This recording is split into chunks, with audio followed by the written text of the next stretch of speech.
आत्मा की कोई चाह अधूरी रह जाए तो उसे मुक्ति नहीं मिलती, किसी भी कीमत पे वो उसे पूरा करना चाहती है। अंग्रेजी ब्लेड को छोड़ो, देसी ब्लेड देखो। मार्वल की फिल्म ब्लेड की तरह संजू बाबा का नया लुक है। कहानी से तो ये पता चल चुका है। जिस तरीके से अभी हम सभी के बीच में एक ट्रेलर आया, जहां से ट्रेलर से एक साफ बात पता चलती है कि कहानी बहुत ही ज़्यादा सिंपल और सॉर्टेड होगी। बस कहानी को उलझाने की कोशिश की है, ऑडियंस को बेवकूफ़ बनाने का एक नया तरीका ढूंढ के लेकर आए इस बार भूतनी के मेकर्स। अब दोस्तों आप लोगों को बता दूं कि कहानी के बारे में क्या है। तो दोस्तों कहानी बहुत ज़्यादा सिंपल है कि कहानी से हमको एक बात साफ पता चलती है कि एक इंसान को आत्मा से प्यार हो जाता है, और जब एक आम इंसान को आत्मा से प्यार होगा तो कितनी कुछ जुगलबंदी होगी, और फिर ये जब आत्मा भूतनी का अवतार लेगी तो इस फिल्म में कितने नए नए अवतार देखने मिलेंगे। अब बात करूंगा भूतनी की, तो इस फिल्म में भूतनी के तौर पर हम मोनी रॉय को देखेंगे। नागिन किरदार निभाने के बाद अब वो एक भूतनी किरदार में हमें नजर आएंगी। बीच में कुछ किरदार उन्होंने किए थे, लेकिन फिलहाल भूतनी इस किरदार को हम कहीं कंपेयर कर सकते तो उनकी वो नागिन होगी। जी हाँ, बात करूंगा संजू बाबा की, तो संजू बाबा इस बार एक नए अवतार में हम सभी को देखने मिलेंगे।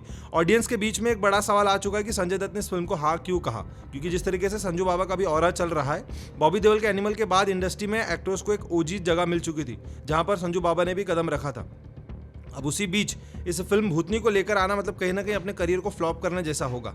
अब दोस्तों अगर बात करूंगा इस फिल्म के डायरेक्टर की, तो सिद्धांत सचदेवा ने इस फिल्म को डायरेक्ट किया है। प्रोड्यूसर के तौर पर खुद संजय दत्त ने इस फिल्म को प्रोड्यूस किया है, और वहीं दीपक मुकुद के साथ इन्होंने इस फिल्म को हम सभी के बीच में लेकर आया है। बात करूँ Soham Rockstar Entertainment 3 Dimension Motion Picture के बैनर तले भूतनी ये फिल्म हम सभी को 18 अप्रैल 2025 को नज़दीकी सिनेमा घरों में देखने मिलेगी। अब बात करूँगा इस फिल्म के कॉन्सेप्ट की, तो हॉरर रोमांस कॉमेडी फिल्म होगी, जहाँ पर हॉरर भी होगा, रोमांस भी होगा, कॉमेडी भी होगा। कॉमेडी का तड़का लगाने के लिए हम सभी को बी यूनिक का यहाँ पर एक बड़ा हिस्सा देखने मिलेगा, क्योंकि कहीं ना कहीं जब कॉमेडी पार्ट आता है और बी यूनिक आता है तो ऑडियंस को लगता है कि हाँ भाई चलो ठीक है, अगर थिएटर के फिल्मों में पैसा खर्च करेंगे तो बी यूनिक थोड़ा बहुत हंसाई देगा। अब बात करूँगा रोमांस की, तो भाई यहाँ पर पलक तिवारी और सनी सिंह रोमांस करेंगे। सनी के बारे में तो मैं जानता हूँ, लेकिन पलक तिवारी के बारे में क्या ही कहूँ, क्योंकि उनके रोमांस की केमिस्ट्री देखने के लिए ऑडियंस बिल्कुल नहीं चाहती कि वो सिनेमा घरों में जाए। अब हॉरर की बात करूँ तो मोनी रॉय हमें हॉरर के तौर पर कहीं ना कहीं बहुत कुछ डराएगी, सिखाएगी। अब हॉरर के तौर पर पलक तिवारी तो है एक यहाँ पर, लेकिन मोनी रॉय को इस तरीके से देखने के लिए ऑडियंस बिल्कुल इस समय तैयार नहीं थे, क्योंकि आए दिन वो अलग अलग अंदाज में फिल्म इंडस्ट्री में स्पॉट हुआ करती थी। फिल्म के इतने बड़े ट्रेलर लॉन्च पे जब वो पहुंची तो ऑडियंस ने कहा कि संजय दत्त के साथ इनका कैसे हो गया कोलैबोरेशन। अब यहाँ से फिल्म को लेकर ढेर सारे नए बवाल सवाल उठने वाले हैं, क्योंकि दोस्तों देखा जाए ओवरऑल फिल्म के अंदर में महाभारत के बारे में भी बताया गया है कि किस तरीके से महाभारत की कुछ पार्ट्स को उठाकर यहाँ पर दिखाया जाएगा, बताया जाएगा। महाभारत और भगवत गीता में बहुत कुछ लिखा हुआ है, उन्हीं शब्दों को उठाकर यहाँ पर एक नए तरीके से डायलॉग बनाया गया जो हमें संजय दत्त के मुंह से सुनने मिलेगा।